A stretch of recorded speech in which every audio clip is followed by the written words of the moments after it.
leadeth me. O blessed thought, O words with heavenly comfort fraught. Whate'er I do, where'er I be, still 'tis God's hand that leadeth me. He leadeth me by His own hand. He leadeth me. His faithful follower I will be, for by His hand He leadeth me.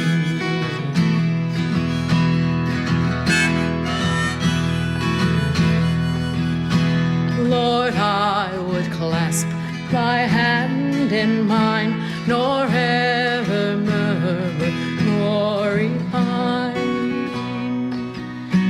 Content whatever lot I see, since 'tis Thy hand that leadeth me. He leadeth me by His own hand. He leadeth me. His faithful follower I would be, for by His hand He leadeth me.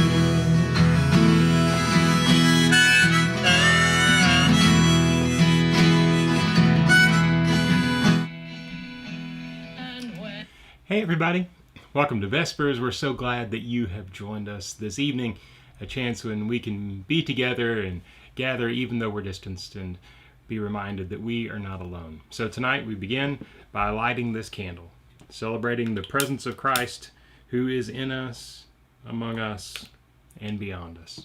Remembering all of those in our community of faith and far beyond us who are suffering this evening. Thanks so much for being here tonight so that we can hear a little bit from Anna Campbell. We're excited to get to talk with her in a few minutes. I do have one announcement to make, something that I didn't quite get on the announcements as early as I should have. We'd love for you to join us for a virtual run that the CBF is doing. Work Together for Hope is a CBF initiative in Kentucky to help alleviate poverty in Appalachia, and you can join in this virtual walk run to help out. Now, we'll send out the link in the newsletter. I'll put the link in the chat here a little bit so that you can go sign up. The deadline to sign up is on Saturday, and the goal to walk is 50 miles. But don't worry, you don't have to do that by Saturday. We have the whole summer, all the way up until August. You don't have to run. You can walk, you can ride, you can paddle, you can swim, whatever you want to do. And as I was out for just a few moments today, man, it really does make me want to take this opportunity to this summer to get out and to stretch my legs and to see some of these beautiful places around us as well. So we invite you to join us for that. You'll see the links for those things, and all the proceeds from this will go to help out Work Together for Hope, and also some of the folks that we work with, to Olive Branch Ministries with Scarlett Jasper, who do great work and do a lot of good things to help out the folks in Appalachia as well. So we hope that you'll join us for that. Tonight, though, we have the opportunity to talk with Anna Campbell. Anna is a teacher at West Jessamine Middle School. She teaches science there. She also teaches agriculture classes as well. Not only that, but she's a painter. She's taught some painting classes for us at Central before. She's the mother of 2, and she also has a farm where folks from all over come to visit and to see her gorgeous sunflowers. And she's got acres of them out there that she plants each year. So many wonderful things to talk to Anna about. So we're excited to get the chance to see how she's doing tonight. So let's go talk with Anna. Hey Anna, how are you doing? I'm doing great, Aaron. How are you? Good. It's so good to see you. I'm so glad that you've taken some time out to do this in the middle of testing week. Goodness. Yeah, it's a crazy time. Yeah. but it's all Yeah, good. you're a saint. So thank you for doing this in the middle of all the other busyness that's going on. We've got there's so many things that we can talk about, but before we get into all that, just can you tell us a little bit about how you've been doing lately? What it's been like, teaching through all of this, and I don't know how many phases of teaching you've been through now, in person and hybrid and everything else in between. Yeah, with Jessamine County, we've actually done a little bit more back and forth in person.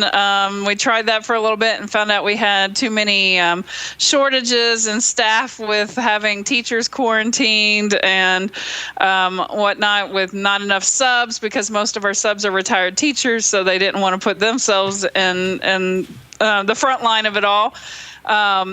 And the social distancing. So at one point we had full capacity. At the next point we only had half capacity of our students, and we only saw like half one day, half the next day.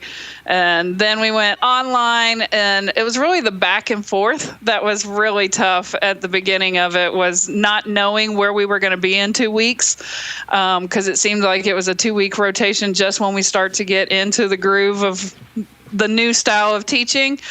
It would change again, which was rough for the teachers. So I know it was really rough for the students, and we had to be very flexible in handling things with that. But the one thing that spread across was all the kids wanted to come back to school, wanted to be in person, missed their friends, missed being in the routine of things. And now we're back into school, and now we're ready to have summer break. Right. We get back to school, and now we're over it. Well, yeah. So yeah. And hopefully next year. But it's been adjustment for everybody. Learned some new tricks, and still learning some other ones. And it's also given me some creative ways to find out new ways to teach lessons. So yeah, it's been good. A little crazy, but it's been good. Well, hey, that's a great attitude. So, I mean, what's it like teaching science? Whenever, I assume that, you have a lot of hands-on stuff, and things like that, That has been definitely a new challenge, teaching remotely with hands-on learning and labs and stuff. And I've gotten very creative of how to do that, using like slides and making manipulatives, using pictures from the internet to represent the piece, and they just kind of move them around that way. Like I did a pasta lab where they were supposed to be showing genetics, and I just picked out pictures of pasta and put it on the slides, and they just moved them around as they were counting their population numbers and stuff like that. So that was kind of a fun challenge. And then sometimes I created a board game online that my students played, because I found like a website where they could all see each other rolling the dice online. Oh, really? So the kids really got into that, because I made a board game out of it, and they were all rolling the dice. So engagement in getting the kids to actually participate in class is a huge thing, and especially for a science teacher who wants to get it hands-on.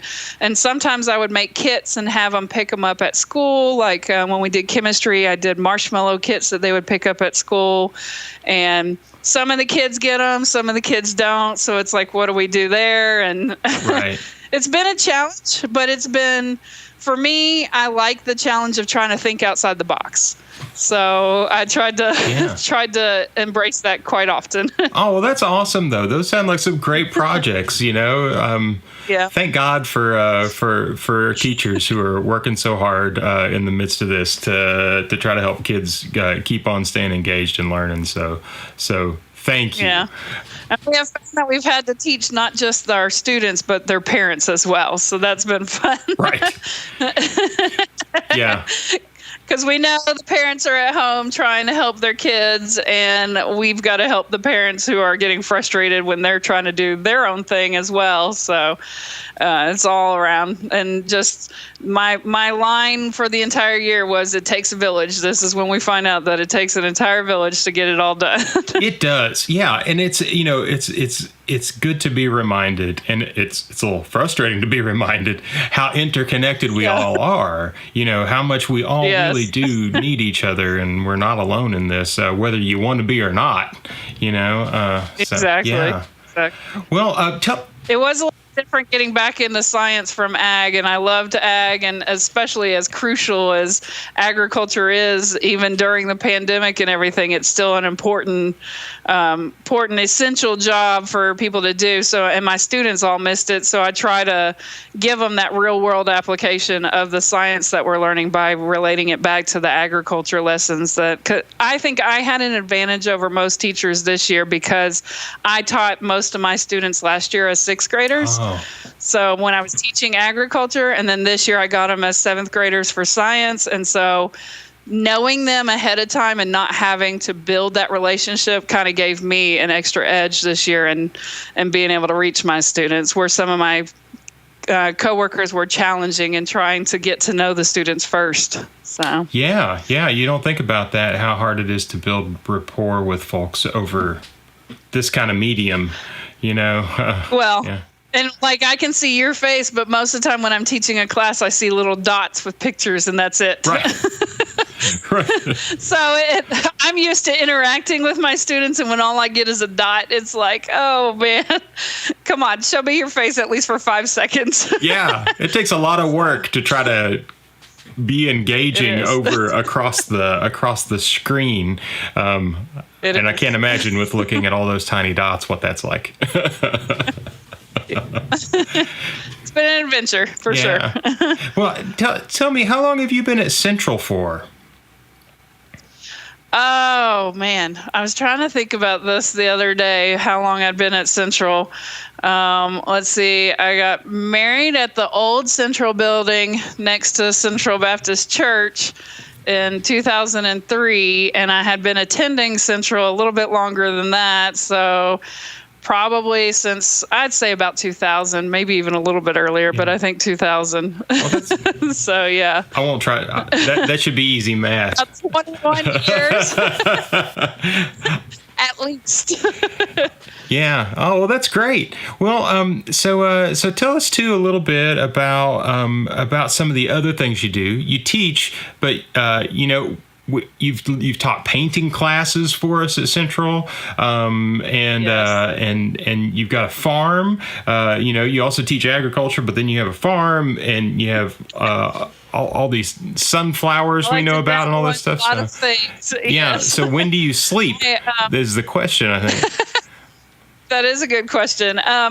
The farm has been something I have dreamed about always having my own farm growing up. I always wanted horses because I used to ride horses, and haven't gotten quite to the point where I can handle livestock right now. So I'm trying to get something for the farm to pay for itself, and I somehow stumbled into the sunflower niche because I plant the sunflowers for dove hunting, and the first year I planted them, I started posting pictures of the flowers because they're pretty flowers. And I had people saying, hey, can we come borrow your field and use it to take like my kids' graduation photos or my engagement photos? And I said, sure. And then one of my friends who was a photographer said, if I had your property, I'd charge this to have photographers come out and do their photo sessions.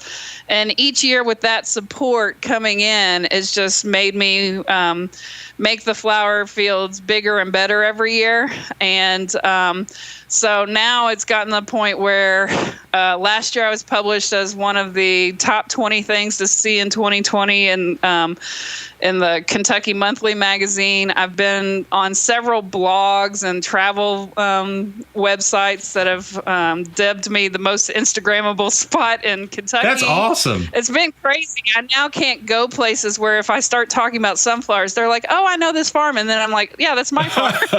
And it's like crazy that how fast it spread. And I have people contacting me from Virginia, from Pennsylvania, from the Carolinas wanting to come see my sunflowers. It's really, it blows my mind, but I love it. And the more I get support for it, the more I want to improve it. I've been trying to build a little orchard and plant trees, and that's been a slow going process, and it's all a learning process for me as well. Last year was my biggest year with the sunflowers. I wasn't sure how it was going to go because of the pandemic, but everybody wanted to get out of their house. Right, yeah. And everybody wanted to go someplace where there wasn't going to be a whole lot of public to interact with. So I sold a lot of my like private viewings of the field. I had a family that came out and had a picnic in the field. I've had shots with professional photographers that have come out, and I mean, they brought the lights, they brought everything, set it up in the field. It's been an adventure. I've been meeting some new people and stuff, and so the sad thing is it's only like a 2-week thing. I only have a 2-week window of when the sunflowers are bloomed, and I'm at nature's mercy. So It's like if it's too hot, the sunflowers fade quicker. If it's too wet, the sunflowers get beat down really fast.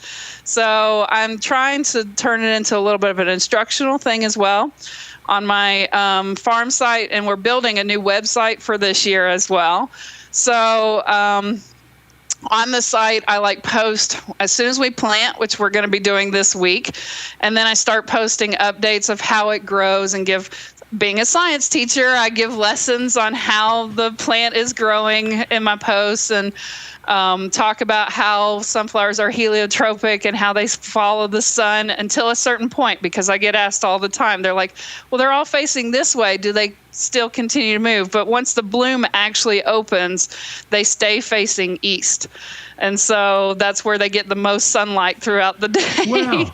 So I try to do instructional as well. And then this year I'm hoping to do a rotation of fields and like plant a field a little bit later to extend my window for another week or two to try to have more fields available. And I have an easy access field that it's literally you park and the field's right there. You can walk through it. So that's for people who can't walk as far.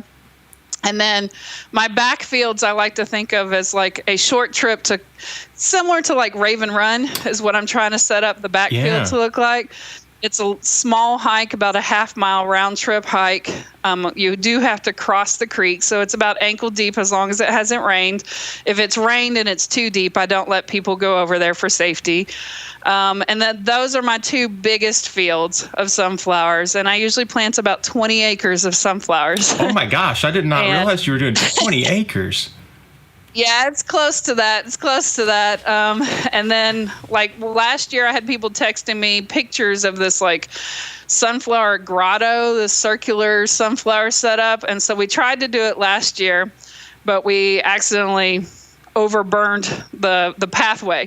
But it's set up for this year. We're going to try it again this year, but it's basically a circle of sunflowers, and we're going to have an entranceway where you can walk in and like get a picture inside this little grotto of sunflowers. That is awesome. That's amazing. And I love that I'm always trying to experiment. It's all experimenting to me. Yeah, that is so cool. I love that you're teaching with it too, and you're talking about the entire process and how it works. It's awesome that you can turn it into a learning experience as well for folks when they come out there. Well, it's a passion for me to share that and how things work and stuff. And I've had students who have come out with their families and they've gotten out here and they're like, this is your farm? You talk about it all the time at school. And they're so excited to come out and see the sunflowers and see what I've talked about. And then they're asking me questions of stuff we learned in class, which is great. So, yeah. Right. So this year I'm trying to kind of do some of the stuff I had planned to do last year, because last year was my, this year will be my 5th year doing this. So this year I'm trying to kind of incorporate some other things. I've been kind of talking with visitors, what else would they want to do besides come out and see the sunflowers. And I don't want to do like the slides and the play fields and stuff like that, the more commercialized stuff that you see at some of the farms that you go to. But we are going to have sunrise with the sunflowers to get people to enjoy the early morning hours with the sunflowers as well as the sunset hours. And we're going to have a coffee truck with the rooster's whistle come out, and they're going to do coffee and breakfast tacos one morning to do some with the sunflowers. I've also been working on some I take pictures of the sunflowers all the time, so I'm making postcards of my pictures for people to get as a little memento. And then you mentioned my painting, and I do painting I just started that as a stress relief a long time ago. Yeah. And I have kind of taught myself how to do the paintings over time, and with practice gotten better. And last year I sold 4 of them during the Sunflower Sunfest is what I call it. And so this year I'm making little note cards that I'm going to paint, and then I'm also going to have some smaller paintings that are available for a little bit cheaper price than some of my bigger paintings that take a longer time. And then I'm also become kind of known for, I actually have an example of it. I've been doing this tree painting. I do a bigger one, but people have been asking me to do these for retirement parties and weddings and just things where it's like a guest book. Oh. And I paint the tree in the background, and then the guest put thumbprints with some ink on there, and then they sign it.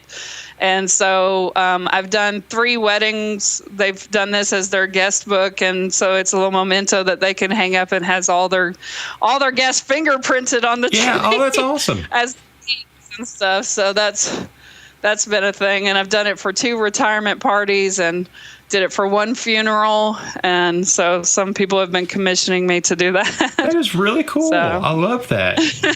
And I love projects. It gives me something else and kind of inspires me to do something. I kind of collaborate with the wedding couple or whoever's asking for it about their colors or things that interest them that I can do to make it more personalized. So. Yeah. Oh, that is so cool. Yeah. Now, and that looked like that's still acrylic work right there, right? That's acrylic. And you said you've been doing watercolor too? Yeah, I started acrylic because it dries fast. But when I've been traveling, I have been itching to paint the scenes that I see when I'm traveling, and picked up a watercolor set at Walmart one time and just started painting it, and then been getting into watercolors. They're a little bit more tricky, but I like the challenge of learning them. I'd love to get into oils at some point, but that takes longer. They take longer to dry. So I need to wait till I get an area that I can set up as a studio for painting. And I have my barn, the wooden barn is falling down, and I've been trying to sell off some of the wood and hopefully replace that with a barn that I'm going to build that has a painting studio in it as well. So that's my plan to do for that. And, well, you know, it's like baby steps. Got to take small projects at a time, and the more support I get, the better I can kind of improve the property and make it more marketable to help support itself, because I need to get it to pay its own bills. Right. You know? It's nice when you can do that, you know. Teacher salary, it gets a little stuck at times, but I'm hanging in there and pulling it out. Each year I try to improve it a little bit, and each year the more attention I get. I already have people who have already been contacting me wanting to see the sunflowers. I'm like, and my sunflower season usually runs from July to August. Yeah. Oh, that is great. I also have blackberries and allow people to come out and do pick your own blackberries. And that's usually around the end of June, beginning of July, right around the 4th. Yeah. Oh, that's awesome. Well, and great stuff to be able to do in the pandemic, too. So you can still be outside and distance, and then just great to be able to be out and be in nature whenever we spend so much of our time stuck on screens. Exactly. Yeah. I did have a few people that contacted me that even though I didn't have the sunflowers, they came out. I had one couple that came out, and they actually got engaged in one of my fields because they just did a picnic day. There weren't any sunflowers. They just wanted to get out from the city and have a place to walk around. And my back half of my farm is all enclosed in trees and just a remote. There's no access to it from the road. So it just kind of feels like you're getting away from everything. Yeah. So nice change of scenery for those who are stuck at home, sitting there looking at their backyard.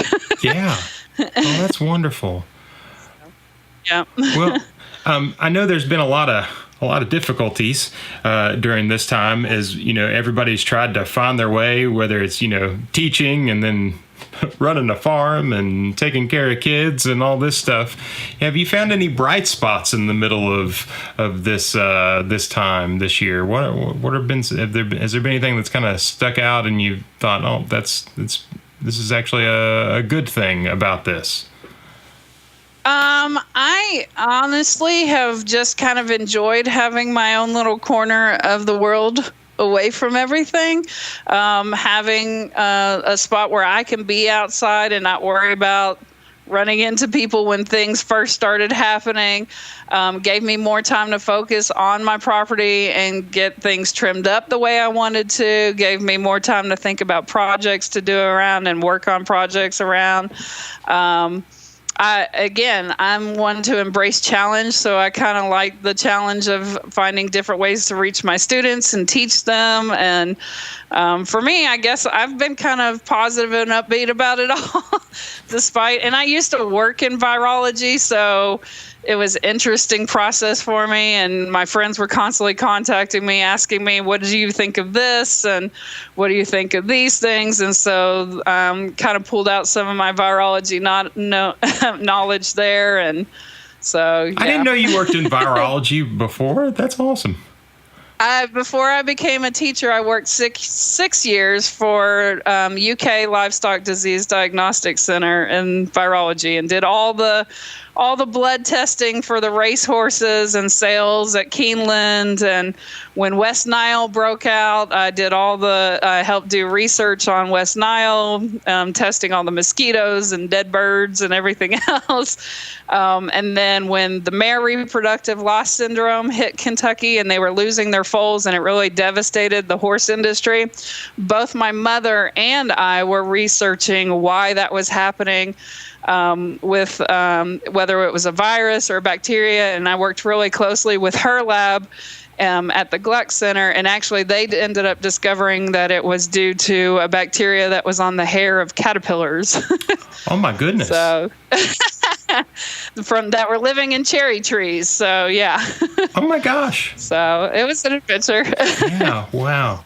Well, I love how all these kind of things that you're into all kind of they fit together in this really kind of beautiful and interesting way, from teaching science and agriculture to running the farm to painting and all that stuff. They're all things that I have a lot of passion about, which probably obviously comes across, and finding ways for them to connect and share them with others is kind of my thing. That's why I stumbled into teaching and found my calling as a teacher, because I like sharing my passion of how it all works together. Yeah. Oh, well, that's wonderful. Well, Anna, it's been so great to talk to you. I appreciate you taking time to do this during testing week, and thanks for all your work you do with students and all that you do as part of our Central family too. So thank you. You're welcome, and it's great catching up with you as well. Yeah. Okay. Well, you have a good evening, and it was great talking with you. We'll see you soon. Thank you. Bye.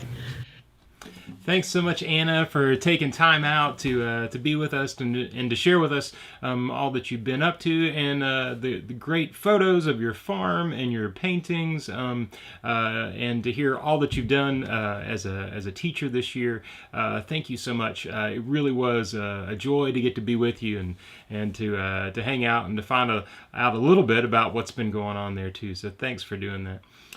Thank you all for being here this evening as well. So glad that we have an opportunity to continue to stay connected during this time. There's other ways that you can connect too.